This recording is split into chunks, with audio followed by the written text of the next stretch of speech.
Now I'd like to introduce our speaker for this evening. We're delighted that Andrea Burley has come back to visit us again. I'm sure some of you will remember her excellent talk that we had before, which was John Corbett and the history of the Corbett Hospital. A truly excellent talk. Now, this talk sadly was delayed from last year as Andrea had some ill health. But I know that we're all looking forward to this next talk, Yes, Matron. And as my mum was a theatre sister in the 1940s, I think if she was around now, she would absolutely love this as well. So I'd like to introduce Andrea and her talk, Yes, Matron. Thank you very much for coming, Andrea. It's lovely to see everyone again. I know we've had a 12 months delay, which unfortunately was the way it was. I couldn't come and I'm here now, so that's the most important thing. This is a follow-on from John Corbett talk. This is a little bit more informal. The other one was very formal. There was lots of dates and lots of facts and figures. This one is my memories of a nursing career. Now, I'm not going back to the 1940s, but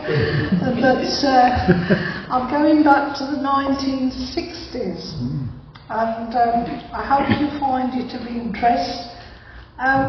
It's just really, as I say, an informal talk, and really it's about my journey in nursing.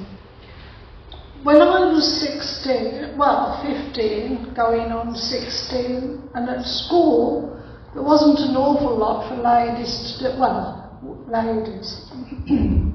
young girls to do then. It was either hairdressing, catering, secretarial course, or nursing. So it was either hairdressing or nursing, but I had a lovely chat to the matron, and she sort of said to me, well, come and try us.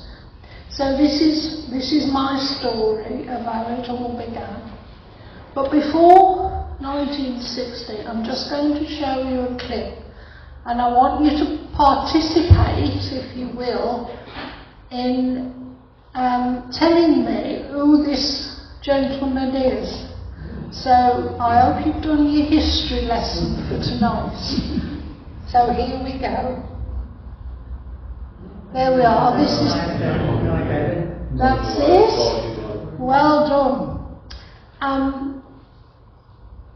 His actual name was an Iron Bevan. That's right. And I'm not quite sure how it was spelled, but it was A-U-A-Y. ARN, I think it was, but everybody called him Bevan. So this is 1948, and this is when the NHS got started, and as you can see, there's two formidable, but smiling, I should say, it's Matron and the assistant matron, Matron Booth, I think her name was. But there we are, that's when it all started. And this young lady here in the bed, whether she was volunteered to be a patient or whether she was a patient, I'm not quite sure, but in actual fact, she was the very first patient the NHS accepted. The next picture, this takes me back to my time in nursing. As you can see, the hairline was actually off the collar. There's no tattoos, as I can see, apart from what I've got written on the screen. How many? It's a stock photograph. The one nurse has got a fob watch, a name tag, and you can see the uniform is actually of the old style, with the old starch aprons and starch caps. And I don't know about the older, but the collars were very stiff and they rubbed your neck immensely. But if you saw someone like that, you knew exactly what she was and who she was. So that's where we begin, really.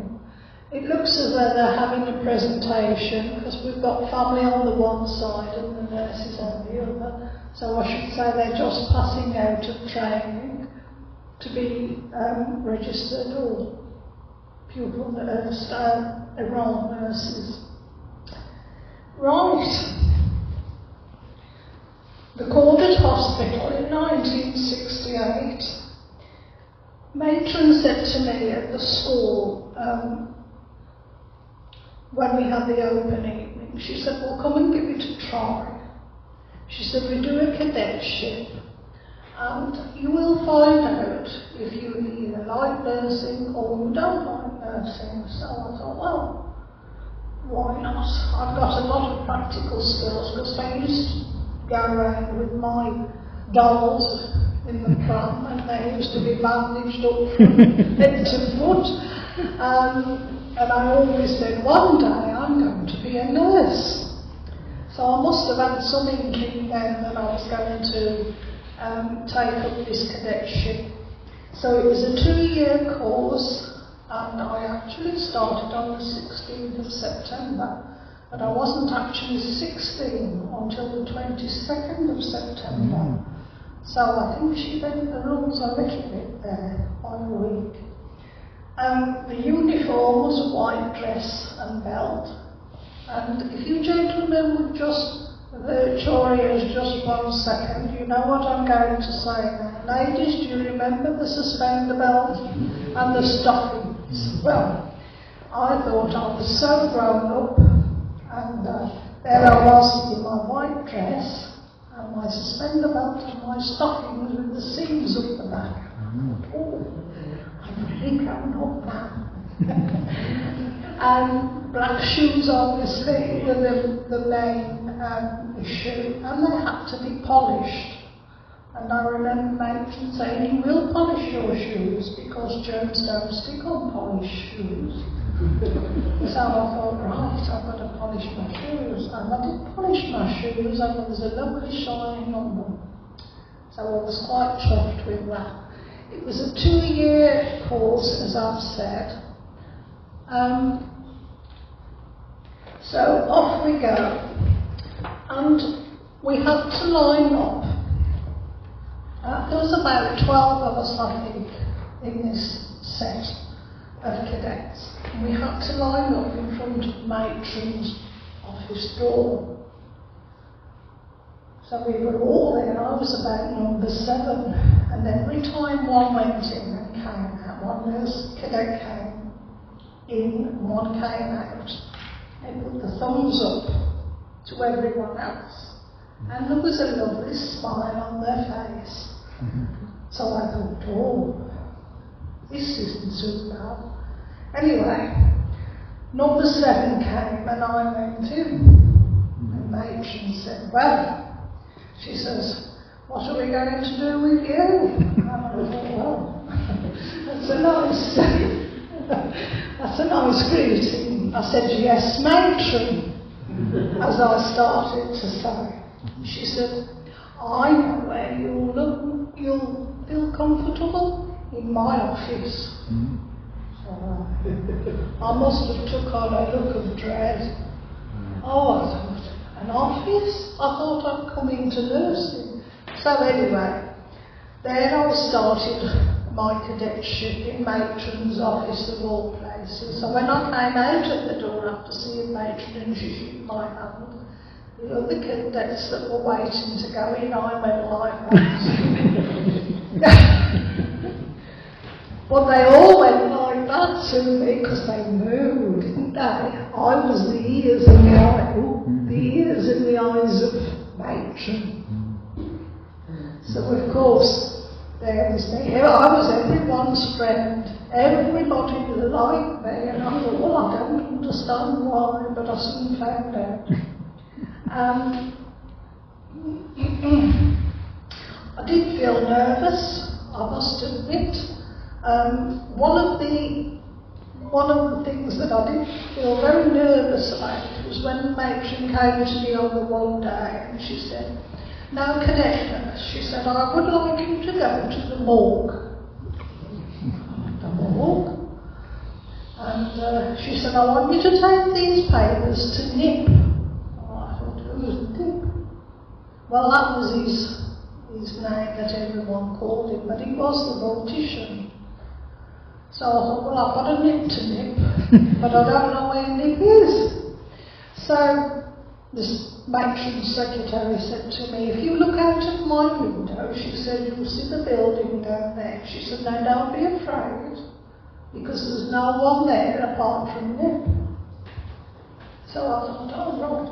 So off I went down and I knocked on the door and I heard this, "Come in." So I went in and there was a short corridor. So I knocked on another door, "Come in," a little bit louder. So I went in.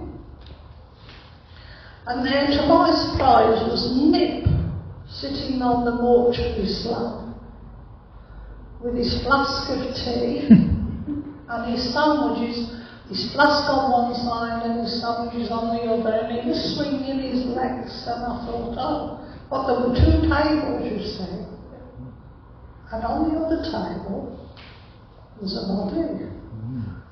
So I alerted him and looked at Nip and said, "Matron sent these."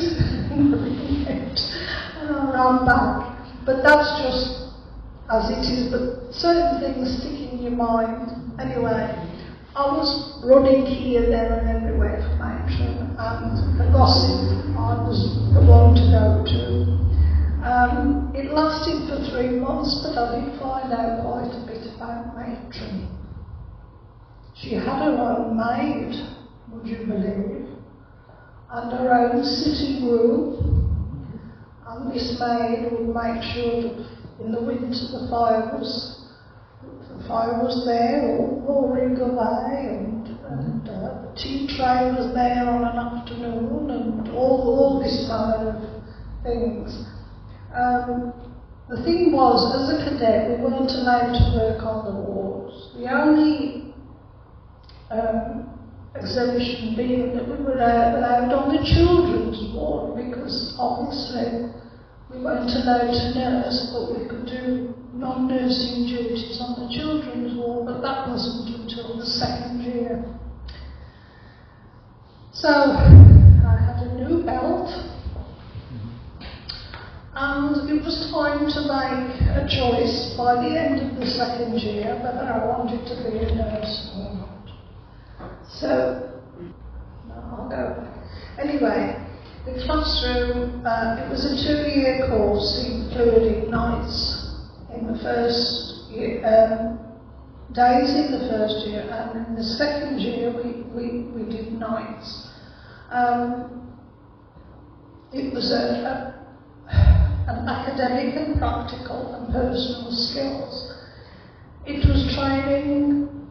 The training was on the wards and the classroom, and we talked about things like, we were taught about bed banking and all the non-invasive nursing procedures, if you like. And I always remember the tutor saying to us, "Now, we've got to nurse the patients, but before we can nurse the patients, we've got to nurse ourselves. And you've got to be presentable, and you've got to know how to treat people as patients as people, not as a commodity in a work sort of situation." And I think that was the first thing we did. So what we had to do, the first thing was, before we started learning anything about nursing, we had to learn about presentation of ourselves. And it was how to carry ourselves formally, how to wash, would you believe? How to keep our hair tidy, and things like that. And I think that was a good lesson. Apart from the shoe polishing, it was a good lesson in personal hygiene and personal care. Because if you're going on a ward to look after patients, you've got to be able to look and feel comfortable, and you've got to be able to look the part as well. So that was a good thing. And the other thing I remember from when I was on the children's ward once, I was helping to make some beds, and then the sister on the ward came and tapped me on the shoulder. And she said, "Nurse, do you put your bed linen on the sideboard at home?" And I said, "No, sister." She said, "Well, please don't do it here." I put the bed linen on the patient's table instead of on the bed holder at the bottom. Yeah. So again, there were mistakes, but there were mistakes that would carry me through and make sure that I understood where I stood. So there was bed making. Excuse me. Bed making was a chore, in as much as you've got to get it right. If you didn't get it right, then the sister would come along and strip the bed once you remade it and make you do it again. And the one sister on Ward 6, I remember very clearly, she got a ruler, and this ruler, the sheet had to be 14 inches over the counterpane, and the envelope corners had to be an envelope corner and tucked in. Otherwise, as I say, she would come along and she would do exactly the opposite to what you just done. She'd undo it and you'd remake it. And a lot of the time was spent in those practical sessions, but in the end we got it. There were 6 wards at Corvis when I trained. They were all very much smaller wards, if you like.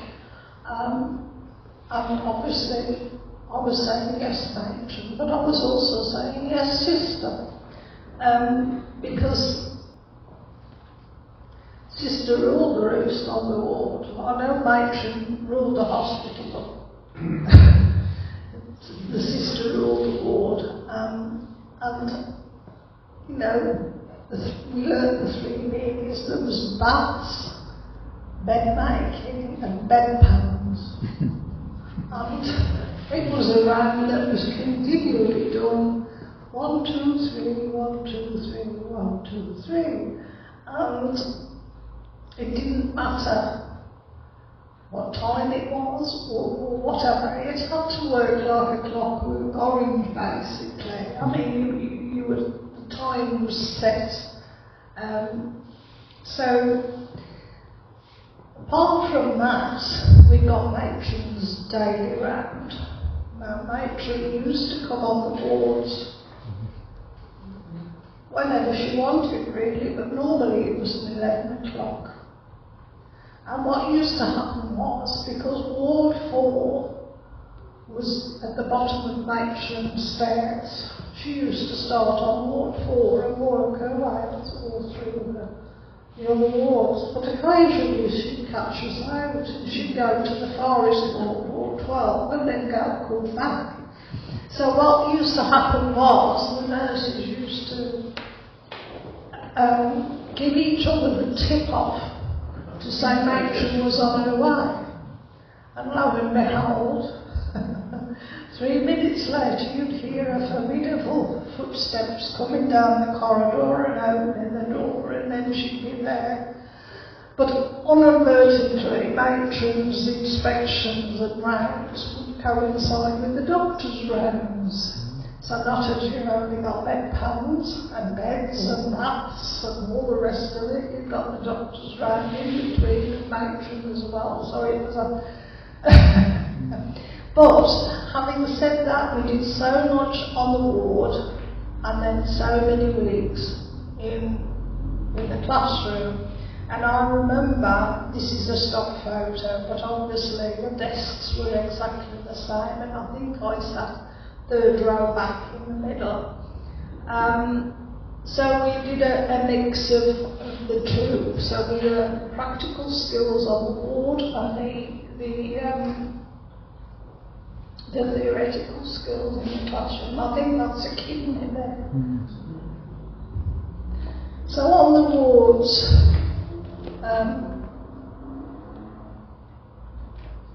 I enjoyed it very much. I think orthopaedics was my favourite ward because the patients were quite immobile. What if you broke a leg and all of a sudden you would be in bed and you would need the nurse more than anything. So I did enjoy my ward work immensely. But year 2, I had a stint to work in theatre. Now theatre is different complexity altogether. It isn't run like the wards, it's run by the theatre sister.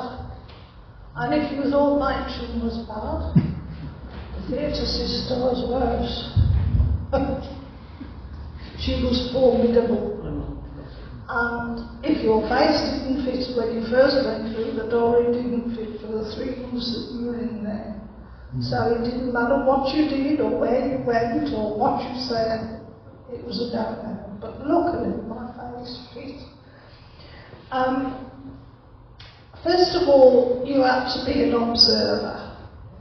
You weren't allowed to touch nothing. And then obviously as time went on, in the few weeks, you became a runner, and that was the runner for the nurse. And this was to fetch and carry all different types of things for the nurse that was actually a scrub nurse working opposite the consultant. I didn't get to scrub nurse, but I became a runner. And while I was in theatre, I did some recovery work as well. But I really enjoyed theatre work, and it would be an area where I would return to later in my career.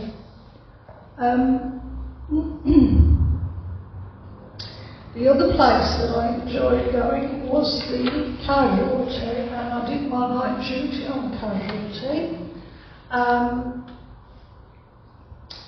We had exams as well in the second, like sort of mini assessments, if you like. I put exams, but they were assessments. And the sister that used to be in casualty ran it like clockwork. She knew exactly where everyone else was, every patient was, who needed what and when, and there was no arguing with sister in casualty.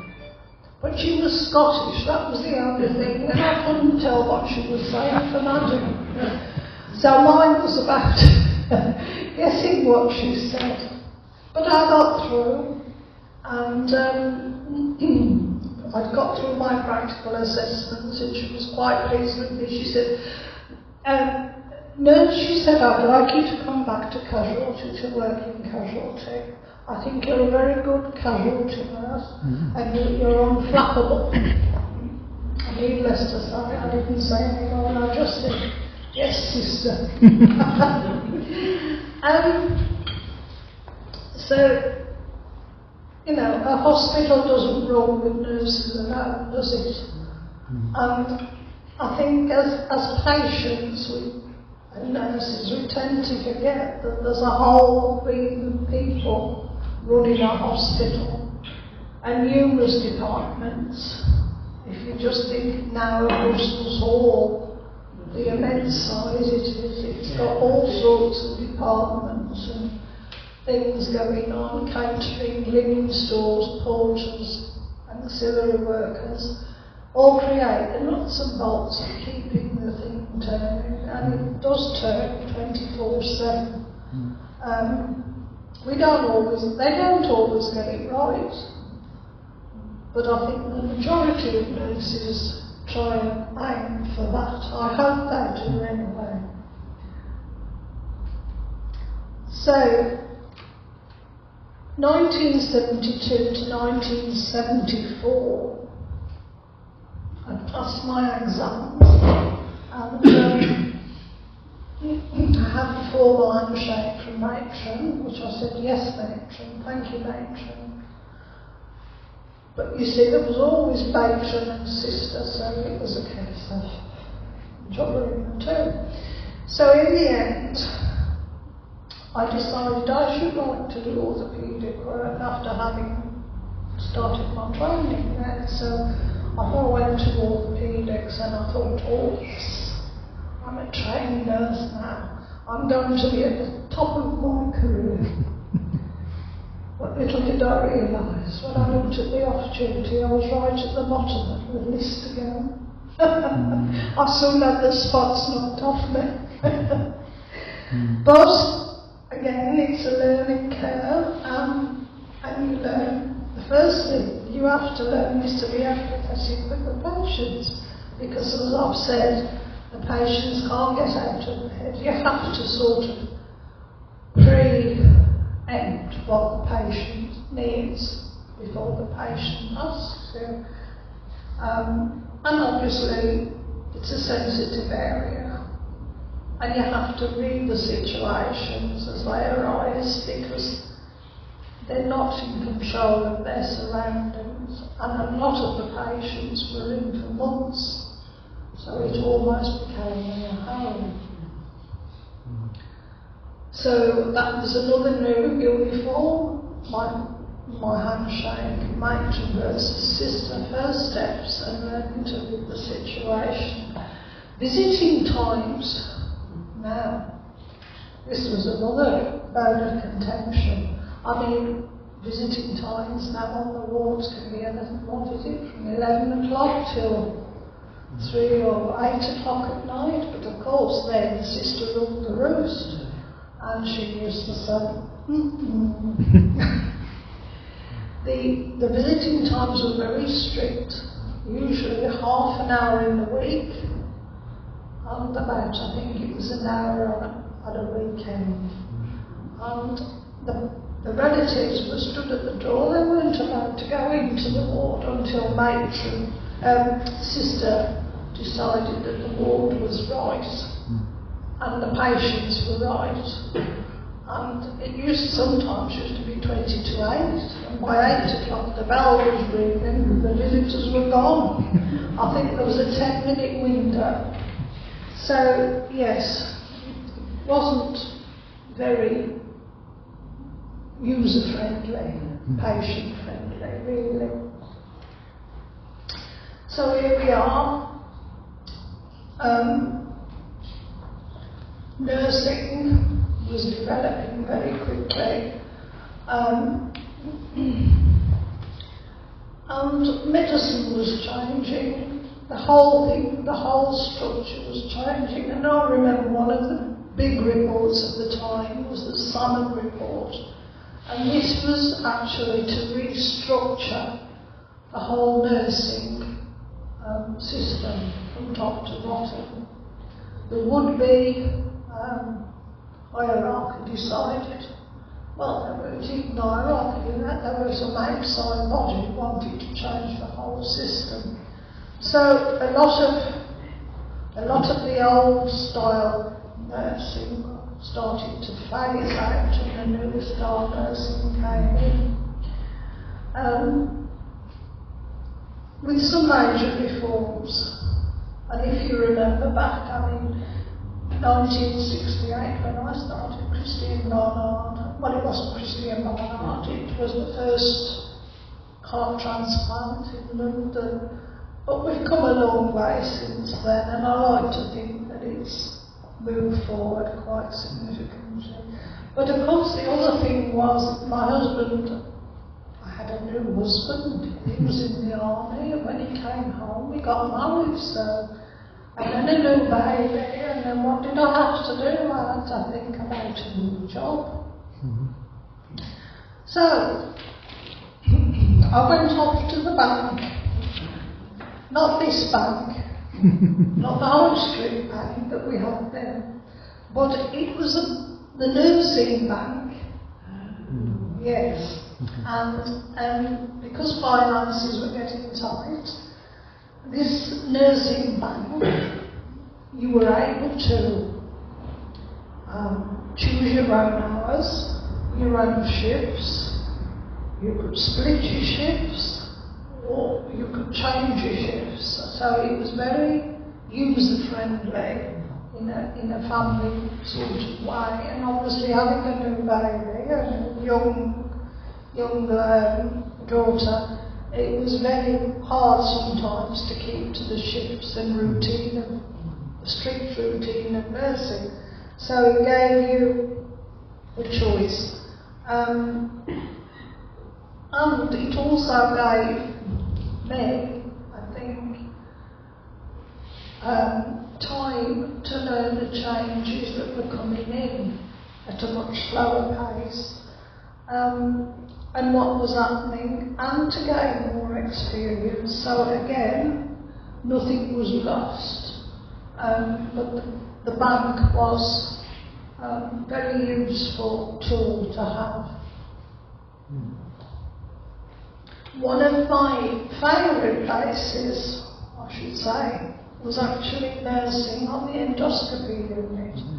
Now, I say I was at Corbett's, but the actual shift work was split between the two hospitals, Worsley and Corbett, and we had a new doctor come from London, and he was very keen to set up an endoscopy unit. He got all these lovely ideas. The only thing he hadn't got was a building to put the patients in and the staff. But he didn't think of that. So we had to use an old bungalow on the site of Worsley Hospital.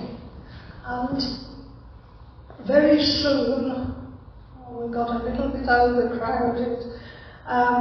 It was very small. It had a sort of entrance, sort of like that door to the table, and it was very tight. But I went into the removal business when we were there. Now don't ask me how I got into the removal business, but I remember that one day the matron came and she said, look, she said, I don't care how you do it, but you've got to move the equipment from A to B. She said, go away, think about it, and tell me when you come back with a solution. But there were only two of us. It was myself and a sister. Well, a staff nurse at that point. And I said to my colleague, I said, how are we going to get money? She said, well, I don't know. All this expensive equipment we have to take from the bungalow up to the X-ray department. So we put our thinking caps on, and one night while I was at home, I thought,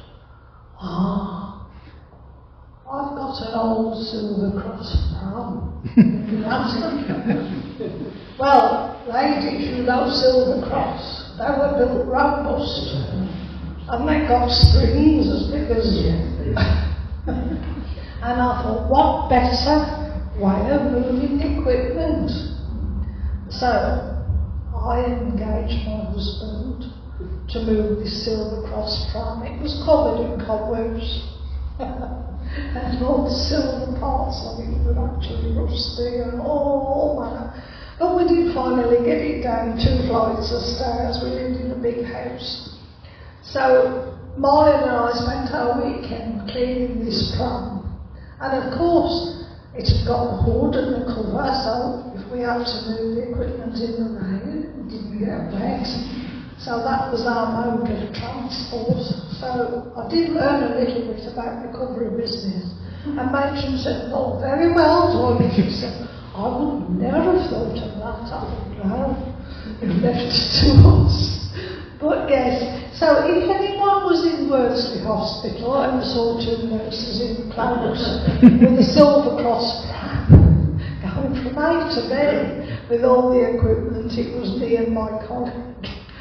So yes, and this actually was where I started doing a little bit more recovery work, because the patients that had to go to X-ray for their treatment, 9 times out of 10 they were sedated, so we had to do a little bit of recovery work as well. So, but yes, I enjoyed my time on the endoscopy unit. Just changing tack a little bit now. Now you remember Christmas at the Corbett.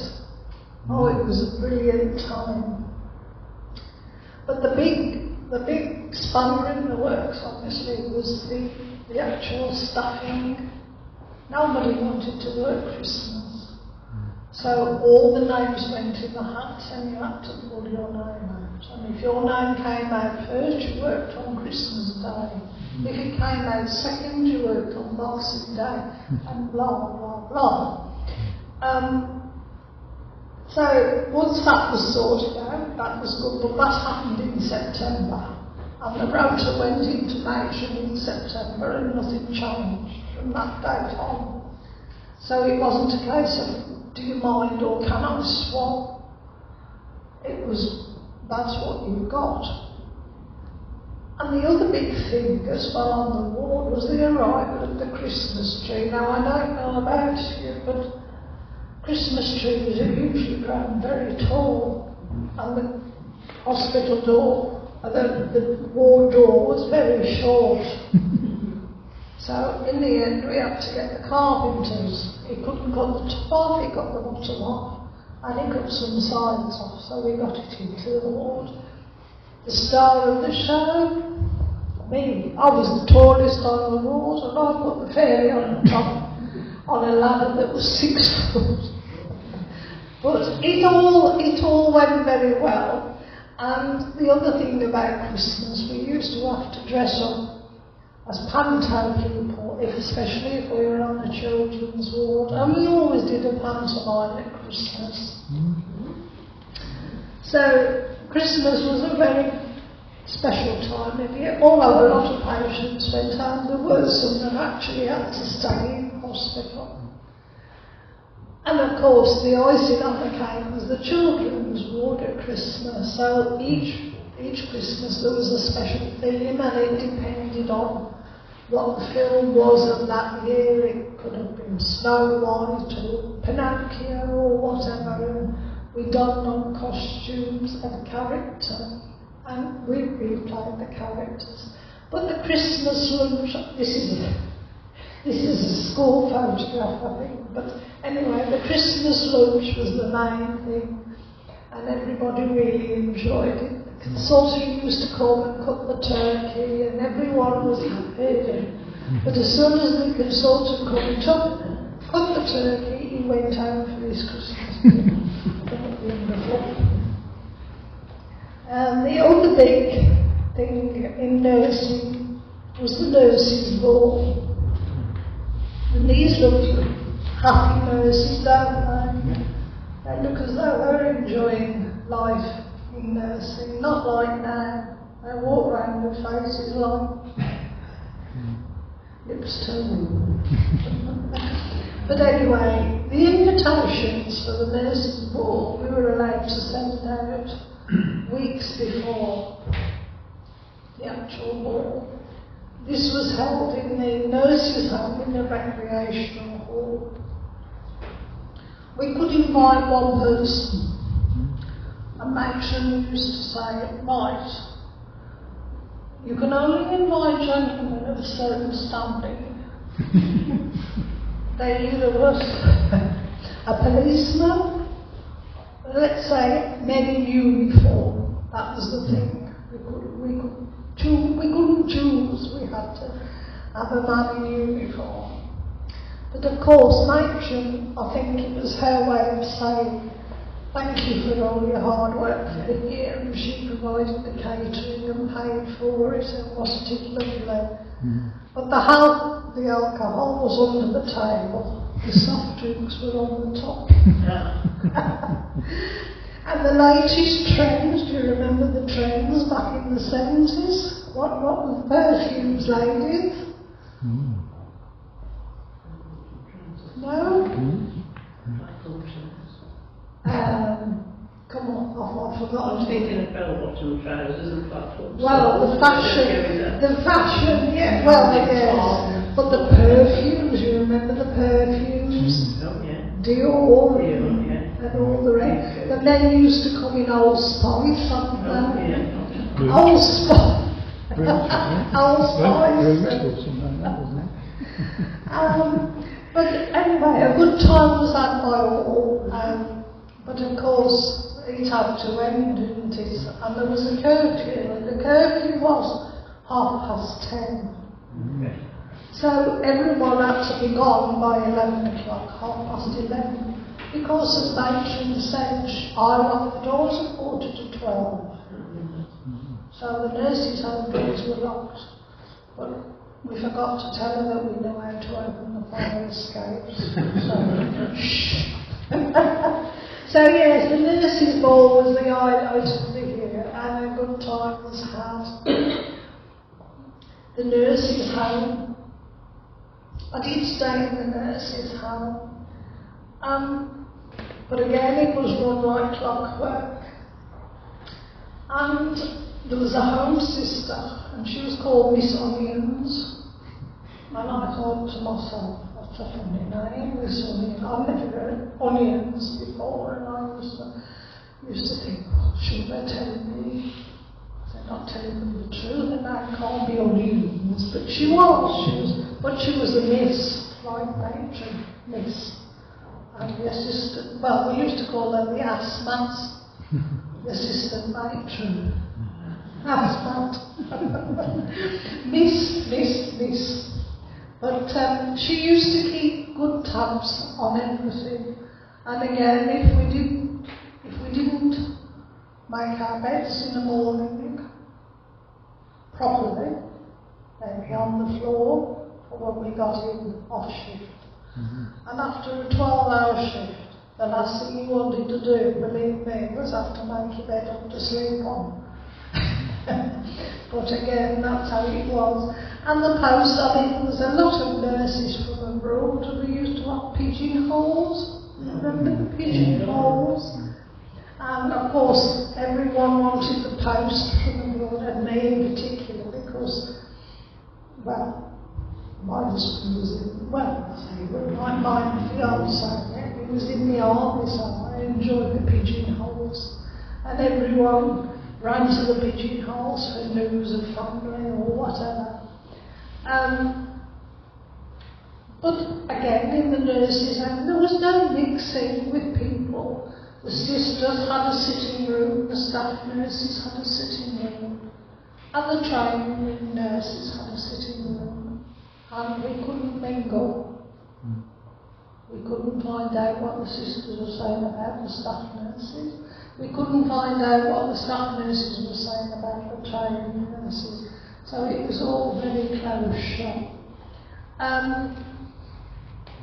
But it worked, and housekeepers and inspections were part of the nursing home survival. Ward maids. That's what we used to call them. But you can see how they're dressed here. They're dressed a little bit more modern than that. But you know, I think they were the infection control people of the future. Because they were on the wards, they had their own ward, and they looked after it. And nothing went amiss. And you can see that the beds were pulled forward, they hoovered and they mopped and they dusted, and everything was clean and tidy. And they used to help with the lunches before they went off at 2 o'clock. So things, well, they used to help with the breakfast as well, because they were there at 6:30 in the morning. So yes, they were a good part of the team. So you just think again of the nurses on the ward, but again, there are other aspects of those people on the ward that help to keep the ship, straight course. But of course, they looked after the nurses as well, with the stable diet of a nurse if she couldn't get off shift. to get anything to eat from the canteen, she used to feed them toast. Tea and toast was the staple diet of a nurse. And he used to eat it in the kitchen. But as I'll say, steering a good ship requires a good team. You know, Sister was at the helm. Well, Matron was at the helm. Sister was at the, well, she was on the front as well. But it takes a good team. And I think, looking back, it was run as a team. Middle years, juggling life and nursing. It was quite a hard job to do, but I did it. As I've said, new procedures and medicines. The new trust was formed then,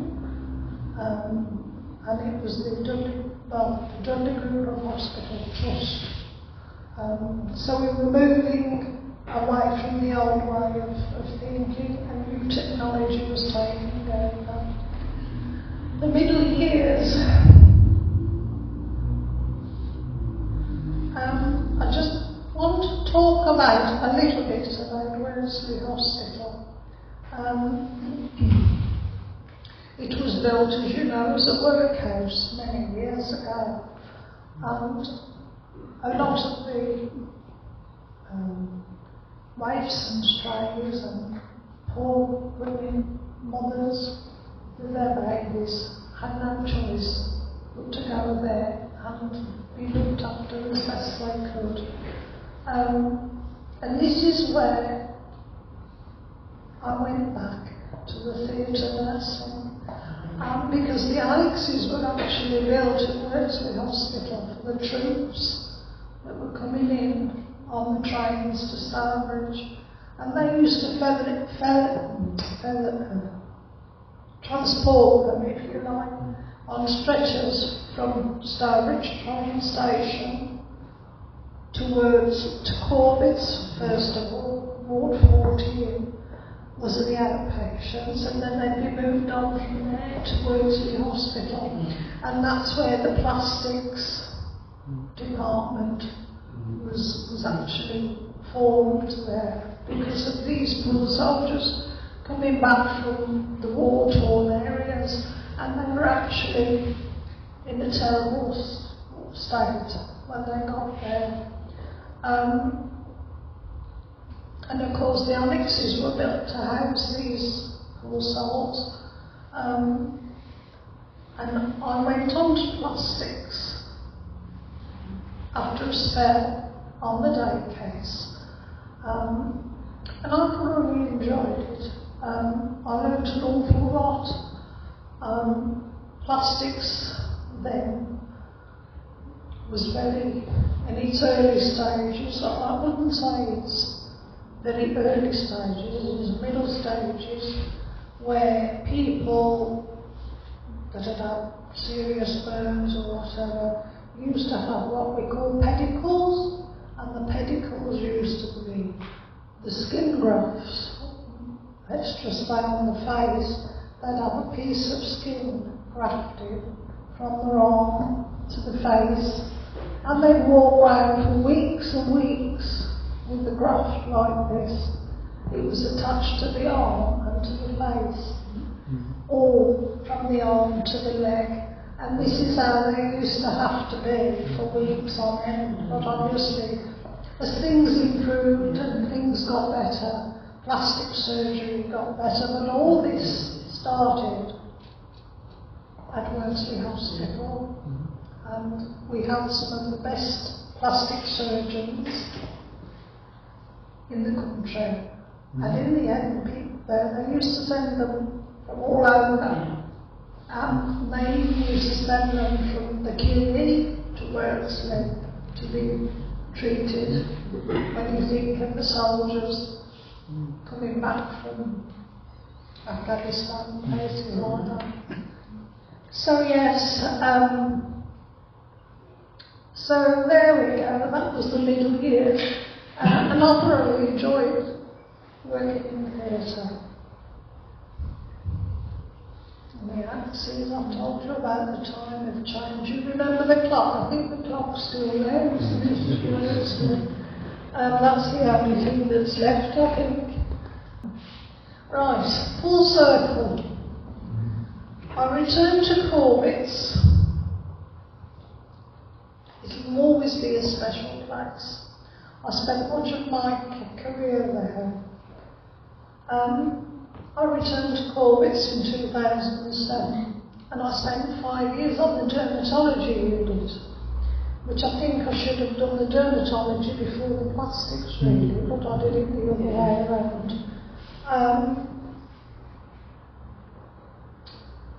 The NHS is supposed to be cradle to grave. I don't know whether it will be in the future, but there we are. Matron was the instigator of the NHS, but I think, looking back, there were some good years, but I think the NHS is struggling now. I don't know where it's going to end. But we played our part in the war years for the soldiers, and there was a lovely band of people called the League of Friends. Have you heard of them?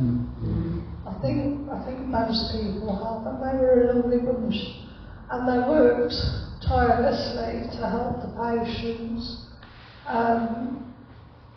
They used to work for outpatients. They got a little canteen there, and for the outpatients they used to distribute coffees and biscuits and what have you. But they also looked after the patients on the wards as well, making little packs of the tissues and a comb and some shampoo and things. They were a great band of people, and they used to deliver all sorts of things, magazines, papers, even toothbrushes, because some people just haven't got them. And they did a lot with the fates. We always had the fates, because they used to raise a lot of money for the hospital as well. So I think that's about all I've got to say. The League of Friends, and that's it, folks. That's your road show.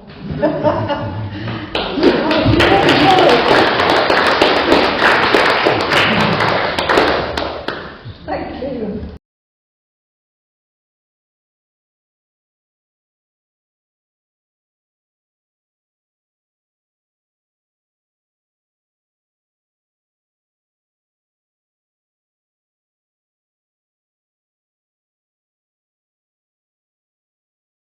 Anyone got questions?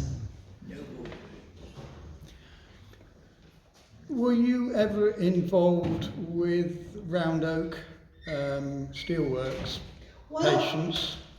In as much as my father worked there.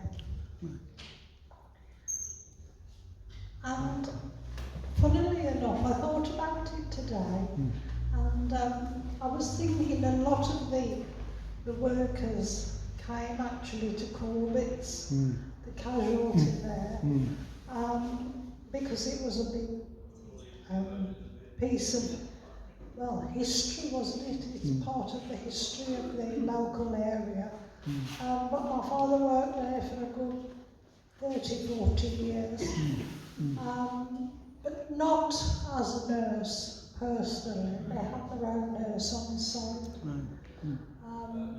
But yes, it was part of the John Corbett, Bridie Hill history. And it's nice to think that, well, it's, what is it now? Merry Hill? Yes. All changed again. I suppose Russell Hall Hospital may have served them, because that's nearer, or not? No, it would have been just Corbett's, Just right. Or Dudley Guest. Yes, right. Dudley Guest, Right. yes. Because there was just the three hospitals in the group. Yes. Russell's Hall, unfortunately, was on the cards a long, long time before Corbett's closed. we did everything we could to try and save Corbett's because of you see, originally it was given to the people of Stourbridge and in the surrounding area. It was nothing to do with the officialdom. I've been trying to save it. Anyone else? I personally think they ought to bring the Matrons back and get rid of these managers. Well, as I've just explained to the gentleman, there are matrons, but there's a matron for every area in the hospital. So not just one matron, there's half a dozen matrons, even more than that now, and they're all responsible for their own areas, which is somewhat the communication barriers are there to start already. You know, things don't get done as probably efficiently as they used to be The done. bureaucracy increases all the time. Sorry? The bureaucracy increases all Oh, the time. of course, yes, of course, and it doesn't help with. Same local government, look. Of course, Yeah. yes. I mean, I should like. The higher you get, the less you do. Well, I should like to think that it's working as efficiently, but I don't. Unfortunately, I don't think it is. As being a visitor and a patient, I must say the last time I was in the hospital, they did look after me very well, but it was only the fact that they found out I was an ex-nurse. But they did put me in a room on my own, so I wouldn't know what was going on the rest of the room. That's probably true. Yes, but the staff were very good, and the only thing that I found that I missed out on was my meals, because being in a side room, everybody forgot me. And, you know, the catering staff give out the meals now, so if your name's not on the list, you don't get fed. So I used to stand at the door with my arm out before the trolley went past and grab whatever I could off the trolley. But no, it's all very much the new way of doing things. I sometimes think, did we do right? But we can't stop the wheels of change, can we? It has to go on, whether we want it or not. Which is a sad way of thinking about it, I suppose. But I wouldn't want to go back to nursing now. Probably I'll have to go back in as a patient because I think I need a new hip. But I think I'll take my own team with me, Team Andrea. Now I think times have changed, not all for the good. And I'm sure everyone's had experience of being in hospital, and it's a mixed bag, isn't it? Some people can say they've had a good experience, and some people say they haven't. So it's unfortunately we have to work with what we've got, and it's not always where we'd like it to be. So yes, it's very much in the lap of the gods, I'm afraid, at the moment. I mean, goodness me, when I think back to how Matron, Matron used to serve the meals to the staff. Now it's a canteen where patients go, and doctors go, and nurses go. They go in the scrubs. That's not right. That's not right. That can't be right. I have to keep my mouth shut, I'm afraid. My nephew's just had a spell in hospital. He had a kidney transplant a few years ago now. He's up and down, but he's been in the QE, and they've got to know him. And he had an unfortunate accident with a patient a few days ago. And he's had the last week in hospital, but of course they know him now, and they look after him and they put their arms around him and make sure he's looked after. And in some ways that's lovely to think that's still there. So, yes. Gentleman's phone, I think. Take me pills, sorry. Oh, no, sorry, my son-in-law. You mentioned about plastic surgery, didn't you? Yes. A little bit, and that being a speciality.